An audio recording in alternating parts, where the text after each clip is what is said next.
Patsy, this is a good example of one of the many problems that we have in the city of Dallas that our chambers of commerce and many of the citizens have been working for the last 6 or 7 years trying to get cleaned up. It's a blighted situation. We've got a gravel pit here. It's being used as a dump yard. They're not dumping, they're not filling it. On a landfill situation, they're not filling it with soil and rock. They're primarily filling it with trash and garbage or just anything that'll be dumped here. This property is located on, of course, the Houston Highway, and it's on a main entrance into the city of Dallas. On down the way toward the Trinity River, entering into the Dallas area, you'll see a number of old substandard buildings. You'll see junk car lots that have the junk cars that are located. They're not only putting the junk cars on their own private property, but they're storing many of them on public lands. The city of Dallas generally has codes to solve most of the problems that we have here. They have not been able to enforce all the codes. What I'm proposing primarily, is we have certain areas in the city, probably 8 or 10 locations, major areas, large areas, that have deterioration taking place. And what I'm proposing is that the city assign an inspector, a supervisor over that area, and hold him responsible for eliminating the major problems that cause deterioration.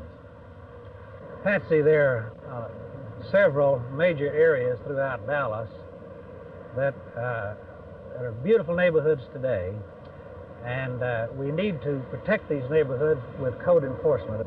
You're talking about school teachers, policemen, firemen, clerks that man the stores throughout the city of Dallas, people that operate the restaurants, the working people, the service people of the city of Dallas. Now, these areas are very valuable to the city of Dallas. The reason they're valuable is because the city and the people have spent a lot of time and a lot of money to develop these areas. What makes them go down primarily is what I'm going to show you on this trip. You'll see the beginning of a situation like this. You may be a junk car sitting in the front yard or in the side yard or in the backyard. This is against the city code. Just 3 doors down the street here, you notice, from the junk car in the yard, there's an old washing machine sitting out on the curb. These folks have placed this out on the curb, and the city, they've called the city, and the city will come by once a week on a special request like this and pick it up and haul it off. If someone sets a junk car or a couple of old refrigerators out in the front yard, if you're getting ready to sell your home and you live next door to this or in the same block or across the street from it, when the appraiser comes out to make an appraisal on the house, he takes this into consideration that there's a problem developing in the neighborhood. It starts a thought process in his mind, you see. So, and when you start selling it and your realtor or your folks come out to take a look at the house and they see this, well, the first thing they think, well, we don't want to locate in this area. So then you have to price your property next door in the same block across the street. You have to price it to force a sale. And when you do, as a general rule, these homeowners can take a loss of somewhere around $2,000 or $3,000 on the house.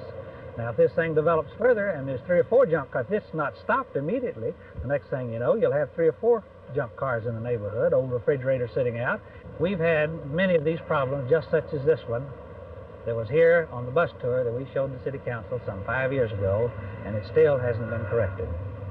These are old gravel sloughs here. They were dug probably 50 years ago. And I've lived in Dallas virtually all my life, and for years we used to drive by here and stop from time to time, stop and fish along with the other folks. They were nice, clean little lakes. They've been filled full of water like this for about 50 years now, but it's hardly a fit place to fish today. I would have liked to have seen possibly the city have had a little foresight on something like this and bought this as a recreational area, maybe designated as a park area. It would be a delightful area, something like that. We waited a little too late now, though.